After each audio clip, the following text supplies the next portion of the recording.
You folks who are graduating from law school now or have recently graduated, you have the opportunity to change the world in a way that my generation did not.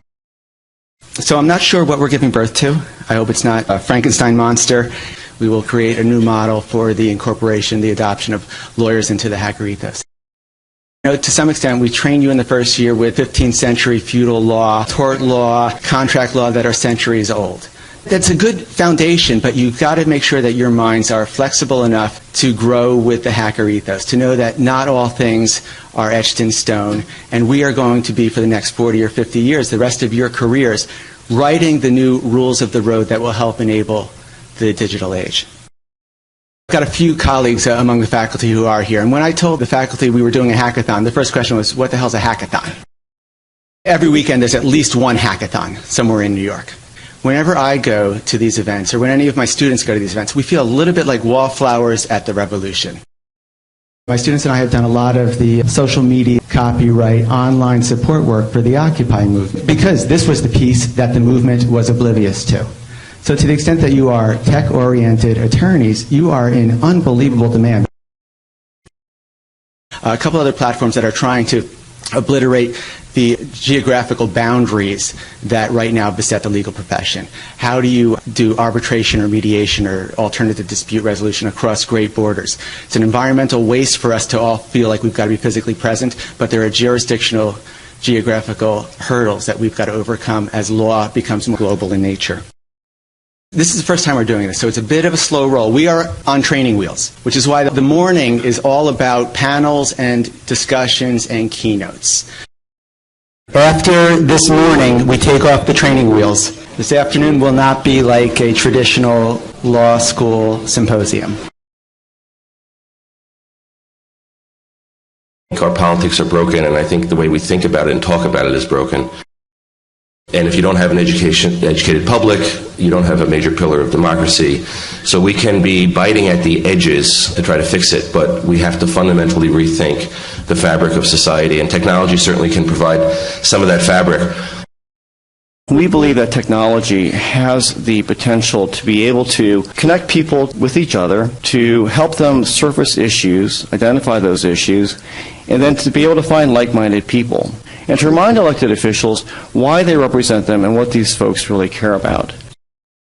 Different members of Congress are starting to use technology to engage with the public at large, and also to the extent that it's not really a partisan left-right issue. In fact, some of the most forward-thinking people on the use of technology and on good policy on high-tech and copyright issues have been from the Republican side of the aisle, which I think a lot of law students are sometimes surprised to learn.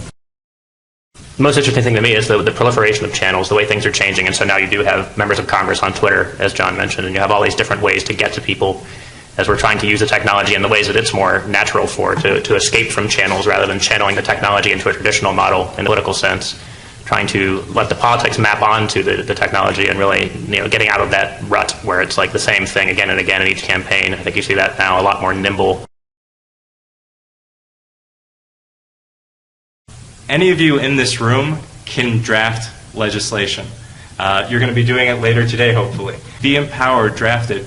Go to a campaign and say, hey, I think that this legislation is really important for our constituency right here in this district. Why does statute needs to be something that can't be crowdsourced or that shouldn't be readable or writable by non-lawyers? Abandon that presumption. Maybe our legislation needs to be plain language. Why do you need to hire a lawyer and pay them hundreds of thousands of dollars to tell you what your law says? Best example right now of crowdsourced policymaking is what's going on with bullying right now, where these large organizations are engaging lots of people, whether it's the Born This Way Foundation, the Human Rights Campaign, the teachers' unions, all these other things are using the media's interest in bullying to accumulate large groups of the public who normally wouldn't be together, to influence the direction of bullying legislation. The keynote was anyone could write legislation. Unfortunately, no one's writing legislation except people who are losing money.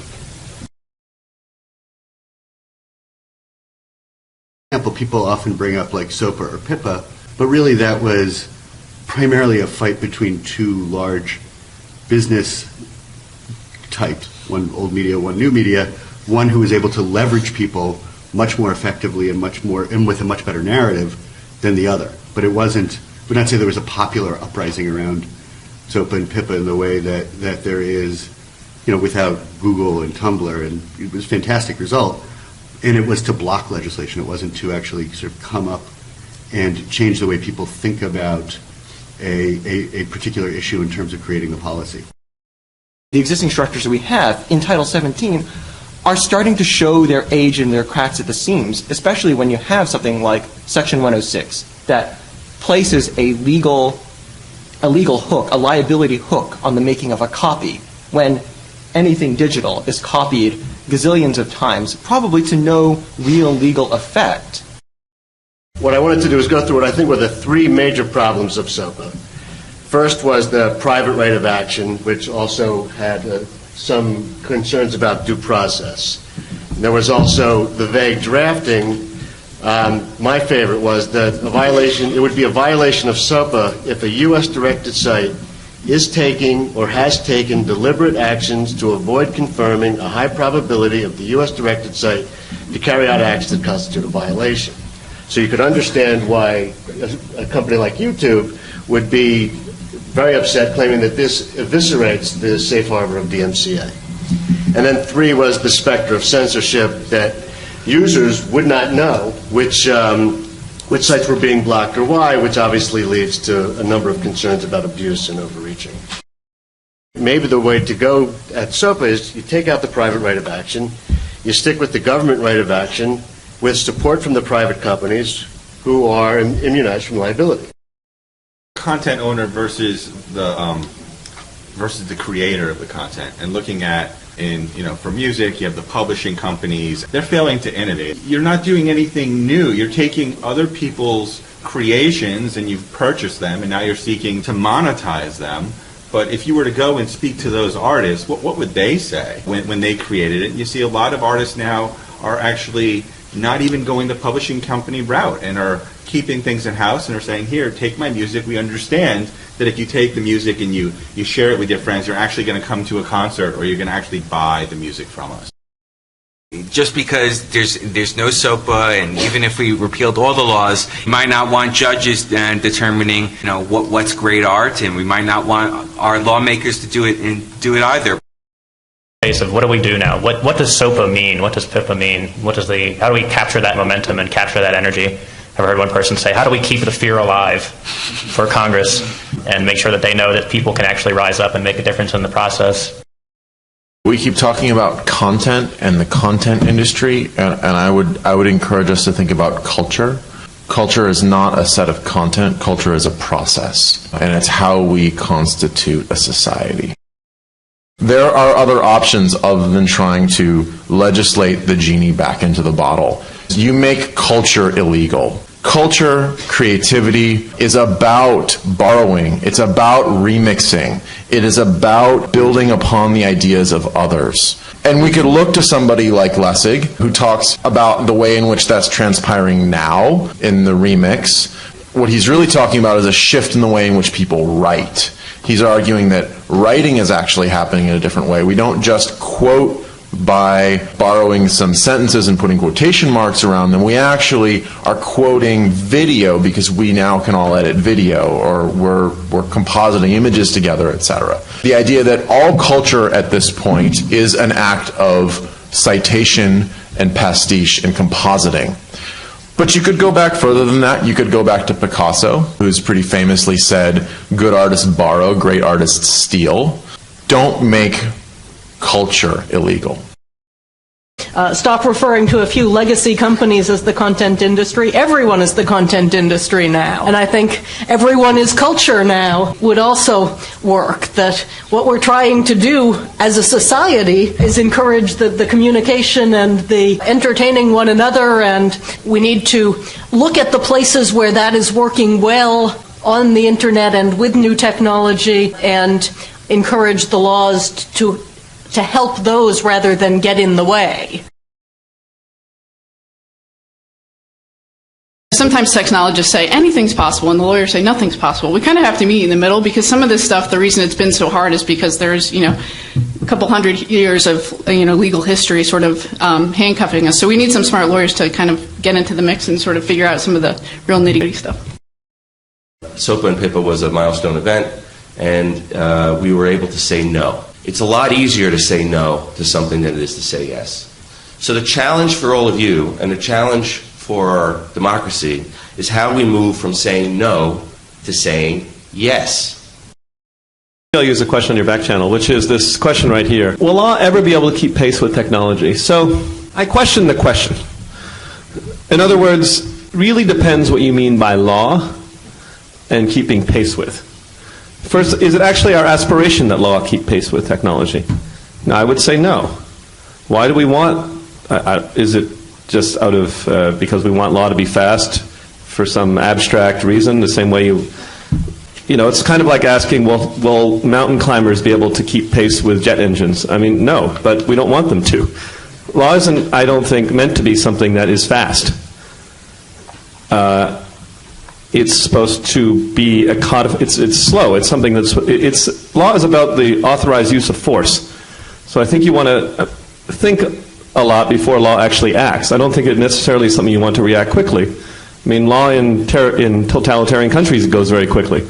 So I don't think you actually want law to be fast. And whether it keeps pace with technology, I don't think its job is to keep pace with technology. In the technology sector, what law can do is to keep a certain space for innovation that otherwise might be hampered by overly concentrated private power. This is my antitrust side. For example, the antitrust case against Microsoft, well, maybe not perfect, was ultimately successful as an exercise in law. And why?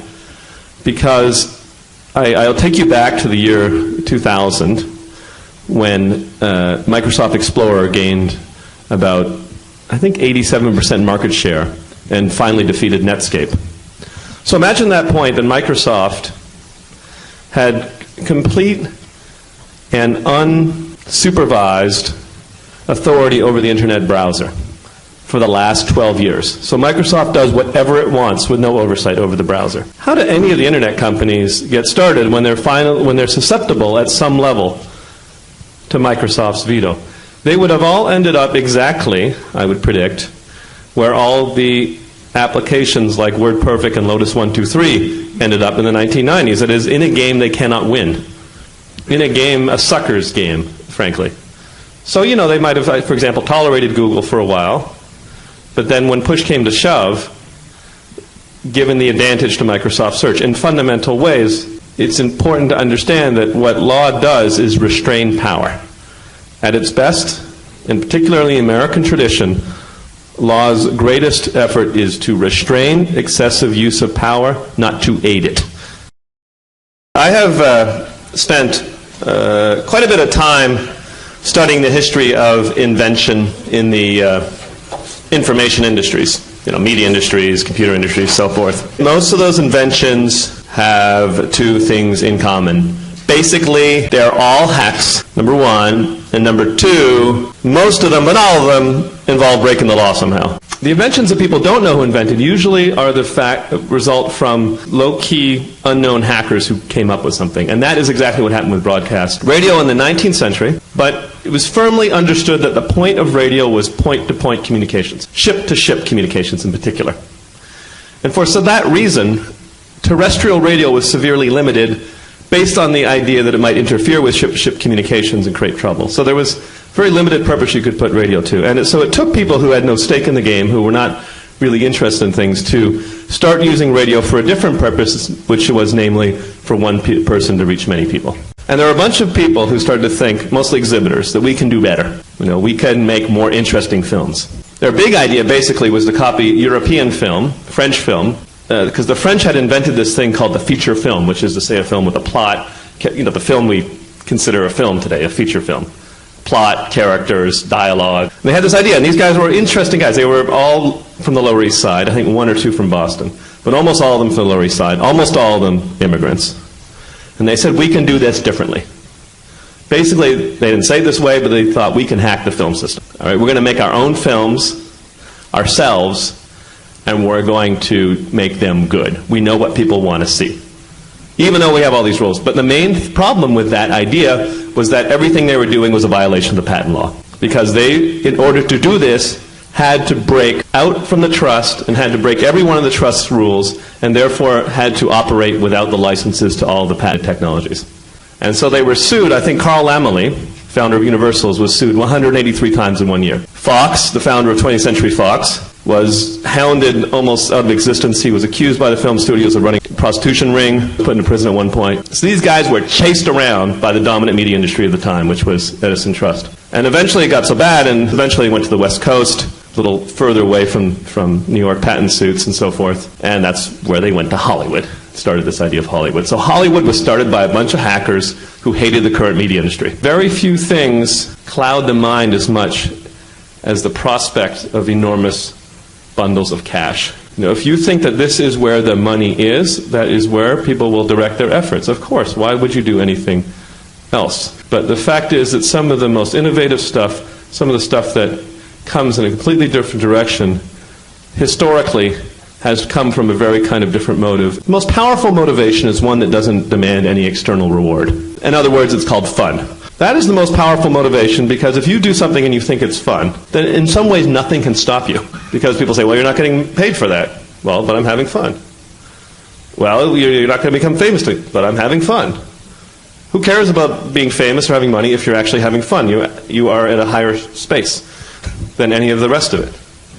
Right? So that is sort of the ultimate defense. And I think that is what is the most powerful form of motivation. I'm just going to talk briefly, therefore, about something that we're very excited about that we call Hack the Act.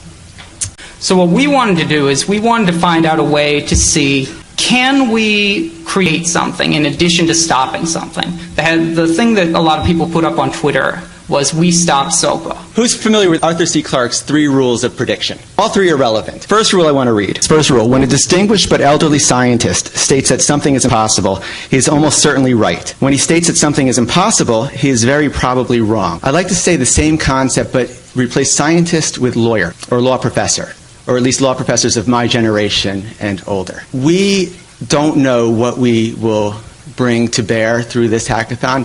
It's my sense that in 10 years, lawyers will be a part of the process in a way that we are not a part of the process today. We still lawyers communicate via fax machine and snail mail. To read Arthur C. Clarke's second law of prediction, the only way of discovering the limits of the possible is to venture a little way past them into the impossible. So when you venture into the impossible, you occasionally fail, but occasionally you strike gold. Arthur C. Clarke's third law of prediction, any sufficiently advanced technology is indistinguishable from magic. This afternoon, let's try to create some legal hacking magic. Create that platform, that crowdsourced capability that we didn't think could be done this morning, but maybe next week we'll realize it can actually be done.